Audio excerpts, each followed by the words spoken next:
আরে আর বলিস না, শ্বশুর বাড়ি যাচ্ছিলাম, হঠাৎ করে আমার স্যান্ডেলটা ছিঁড়ে গেল। এর জন্য মুচির কাছে এসেছি জুতাটা ঠিক করার জন্য। আরে তুই এসব কি বলছিস? বোরখা পরে কেন আসবো? মডার্ন ড্রেস পরে এসেছি। বোরখা পরে কেউ পার্টিতে যায় নাকি? আরে চিল করতে হবে, চিল, বুঝেছিস? আরে এই মুচির বাচ্চা, তুই দড়ি দিয়ে আমার পা বেঁধেছিস কেন? খুলে দে।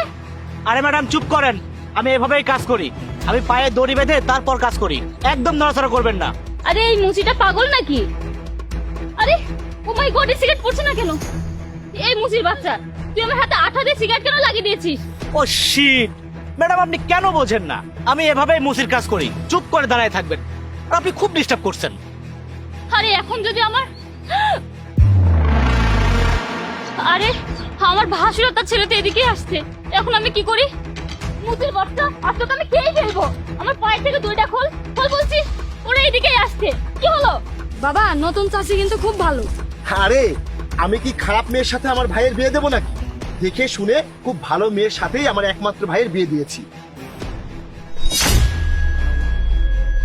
আরে এই অসহায় মুচিটা কিভাবে কেন মারছে? দুনিয়াটা তো নষ্ট হয়ে গেছে। মেয়ে মানুষ সিগারেট খাচ্ছে আর এই মুচিটাকে কিভাবে মারছে? আর চল বাবা চল, মনে হচ্ছে মেরেই ফেলবে। তোকে তো আজ আমি ছাড়বো না। এই মেয়ে, তুমি সব কেন করছো? ছাড়ো ওকে, ছাড়ো। অপু তুমি? ছি ছি ছি ছি, তুমি এই পোশাকে আর হাতে সিগারেট?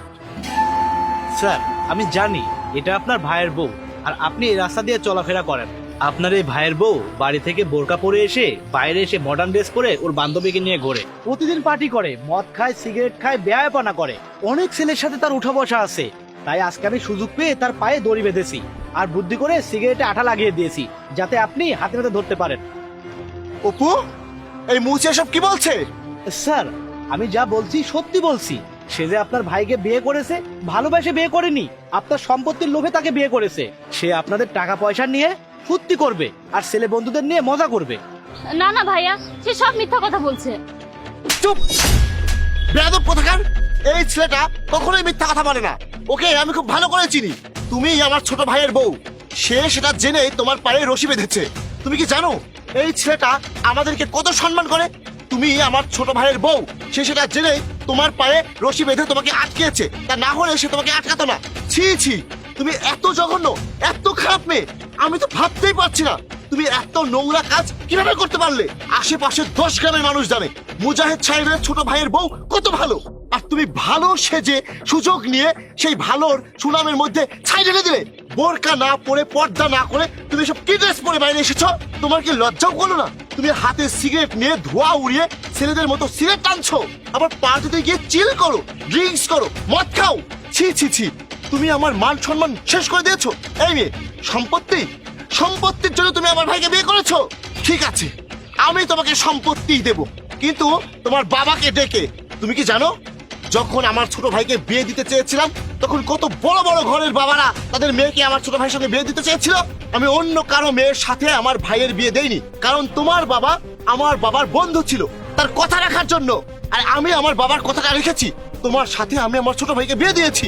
আমি শুনেছিলাম তুমি নাকি পরহেজগার, তুমি নামাজ পড়ো, কোরআন পড়ো, পর্দা করো, আর তুমি কিনা ছি ছি ছি, তুমি আমাকে এটা কি দেখালে? আমার পরিবারের মান সম্মান সব ধুলোয় মিশিয়ে দিলে। ছি ছি চাচি, আমি তো ভাবতেই পারিনি তুমি এত খারাপ। তুমি এসব কিভাবে করতে পারলে? আজ আমি এর একটা ব্যবস্থা করেই ছাড়বো। তোমার বাবা মাকে ডেকে, এই 10 গ্রামের মানুষকে ডেকে, তাদের সামনে আমার ভাইকে দিয়ে তোমাকে তালাক দিয়ে ছাড়বো। চল বাবা। ভাইয়া,